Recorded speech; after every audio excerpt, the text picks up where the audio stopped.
Class 9 Duff and ডাট question ব্যাংকের 144 পেজে চলে এসেছি। আর এখানে আমাদের আজকে আমরা 46 দাগ থেকে সলভ করব, কারণ তোমাদের আমি আগের পার্টে 1 থেকে 20 দাগ এবং 21 থেকে 45 দাগ পর্যন্ত সলভ করে দিয়েছিলাম। তোমরা সেই ভিডিওগুলো না দেখে থাকলে ইউটিউবে সার্চ করে দেখে নিতে পারো।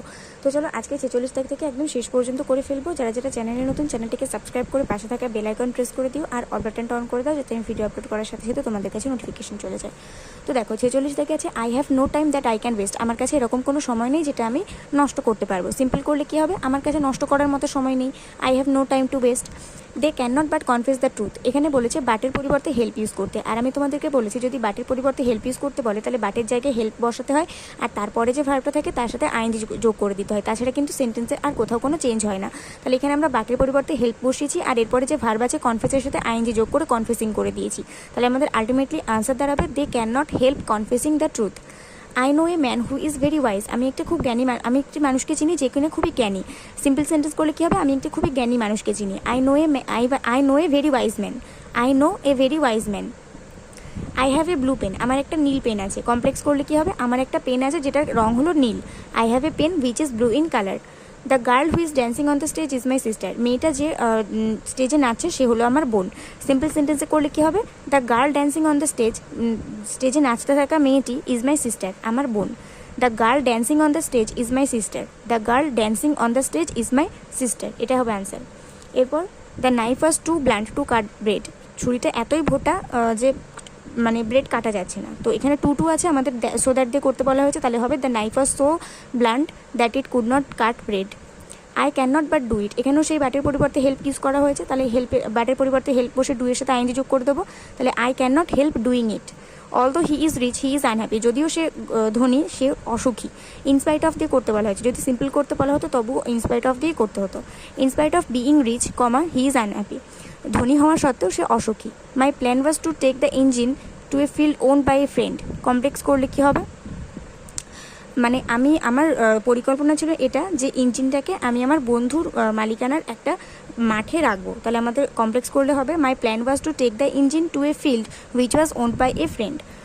আমার পরিকল্পনা ছিল যে ইঞ্জিনটাকে একটা মাঠে রাখবো যেটা কিনা আমার বন্ধুর দ্বারা মালিকানা আছে, মানে আমার বন্ধুর মাঠ আর কি সেটা।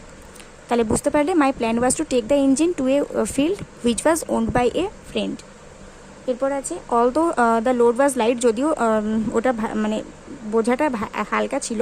ইট was too much for the old man. বৃদ্ধ মানুষটার জন্য এটা অনেক বেশি ছিল। সিম্পল করলে কী হবে, in spite of being the load light, ওই বোঝাটার হালকা হওয়া সত্ত্বেও it was too much for the old man. এটা ওই বৃদ্ধ মানুষটার জন্য অনেক বেশি ছিল। নেক্সট 56 দাগে আছে as soon as I saw it. আমি যেই না এটা দেখলাম I knew I would by sit with it. তো এটাকে নো সুনার দেন দিয়ে করতে বলেছে, তাহলে no sooner had I seen it then I knew I would by sit with it. বুঝতে পেরেছো, অ্যাজ সুন অ্যাজ দিয়ে থাকলে আমরা জানি নো সুনার দিয়ে করতে হয়। এরপর lifting him up from the West, তাকে কবজির ওপর তুলে আই হেল্ড হিম অ্যাফ্লোট, তাকে বাতাসে ধরে রাখলাম। কম্পাউন্ড করলে কী হবে, I lift him up from the waist and held him afloat.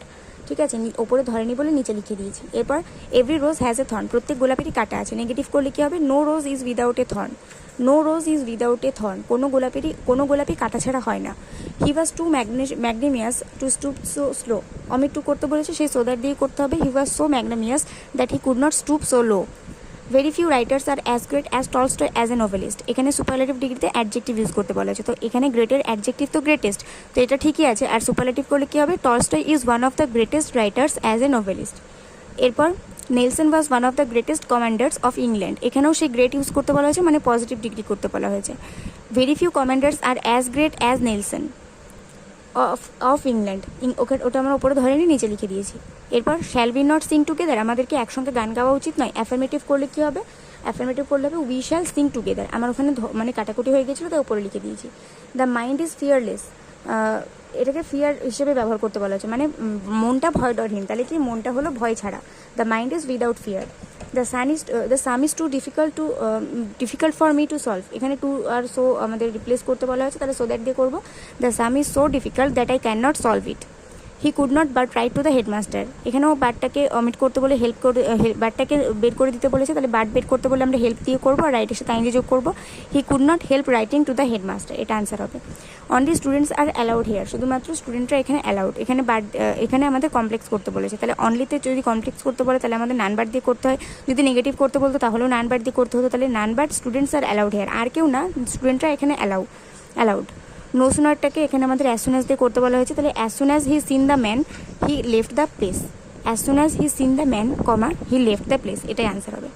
এরপরে he gave me an advice, সে আমাকে একটা উপদেশ দিল, তাহলে এখানে অ্যাডভাইসের ভার্ব ফর্ম ইউজ করতে বলেছে। তো ভালো করে দেখো, ADVIC এটা হচ্ছে অ্যাডভাইস মানে উপদেশ, আর যদি ADVIAC এটা মানে হচ্ছে উপদেশ করেছিল, এটা কিন্তু ভার্বের ক্ষেত্রে কিন্তু সিটা এস হয়ে যায়, ঠিক আছে। তাহলে এখানে সে আমাকে একটা উপদেশ দিয়েছিল, তাহলে এখানেও সে উপদেশ দিয়েছিলটা অ্যাডভাইসড হয়ে যাবে, হি অ্যাডভাইসড মি, ঠিক আছে। এটা আমাদের তাহলে ভার্ব হয়ে গেল। তাহলে এখানে আমাদের 68 দাগ পর্যন্ত যা যা ছিল সব সলভ করে ফেললাম। ভিডিওটা কেমন লাগলো একটা করে লাইক করে বন্ধুদের সঙ্গে অনেক শেয়ার করে দিও, আর কমেন্টে জানাতে ভুলো না। অবশ্যই নেক্সট পার্টে দেখা হবে, ততক্ষণ পর্যন্ত সবাই ভালো থাকো, সুস্থ থাকো, মন দিয়ে পড়াশোনা করতে থাকো।